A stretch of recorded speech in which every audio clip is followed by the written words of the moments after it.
We arrive at the first big goal of the season after only one day of race. How do we feel? A bit scared or confident?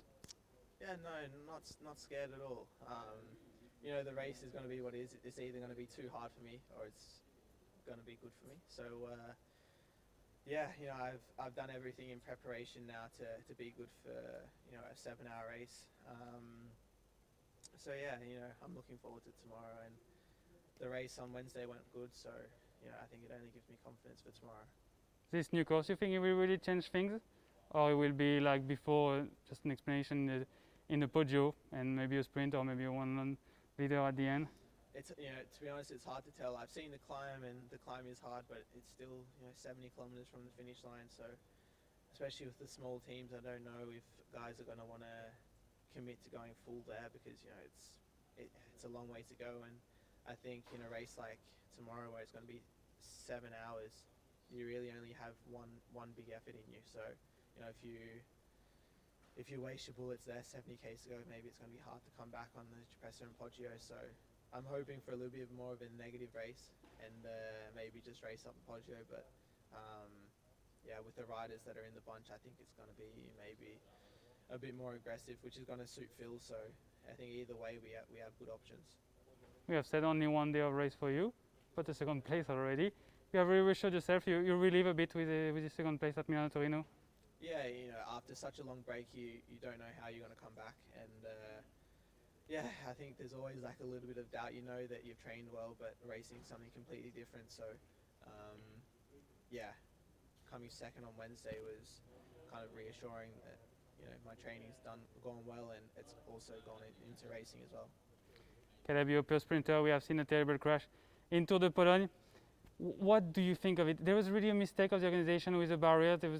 What's your take in that?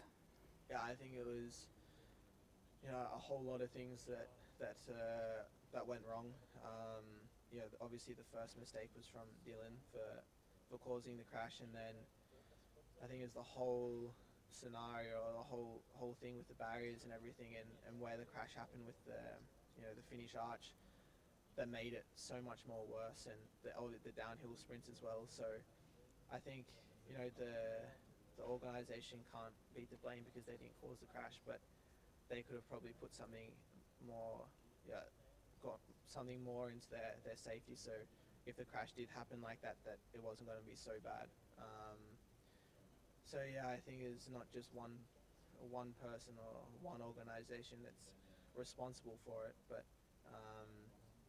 yeah, it was a terrible crash, obviously. Do you think the UCI as a governing body has something to do? Because through the UCI apply the sportive rule in the race, but we never see them really checking the course. We have already seen terrible crash. I remember in Puerto del País Vasco with some bollards in the middle of the street in the finish in the sprint. You think they have to take this problem to themselves, to take in the responsibility to step in the problem? Yeah, I think every finish, especially a sprint finish, needs to be looked at. But to be honest, if I think the UCI looked at the barriers for the sprint that day, they would have been, I guess, compliant because there was no leg sticking out or anything like that. So in a way, yeah, they were UCI compliant. But if a rider goes full into a barrier at 85 k an hour, the barrier is not going to probably hold up. And I don't think it's their job to not move either, because if they make a wall there and a rider crashes into a wall, it's also going to be bad. So yeah, I think it needs to be taken more seriously, the safety of the finishers. But like I said before, I don't think it's just one organisation that's to blame. I think it's a whole lot of things that made that crash so bad. We know you're a pure sprinter, and you know the adrenaline, the excitement of the high speed in the finish. Tomorrow, if you have a bunch sprint, do you think it will be in your head, in the head of all the sprinters, this crash and this fear a bit? I don't think in a sprint like tomorrow, because it's a slow sprint. It's slightly uphill. You have 300 kilometers in your legs, so yeah, I won't be thinking about it tomorrow. I don't think in the sprint, but yeah, in another high-speed sprint, if you're going through a gap, then it might give you that half a second of hesitation that will cost you the race. So it's not something that, as a sprinter, you want in your mind. Thank you very much, Caleb.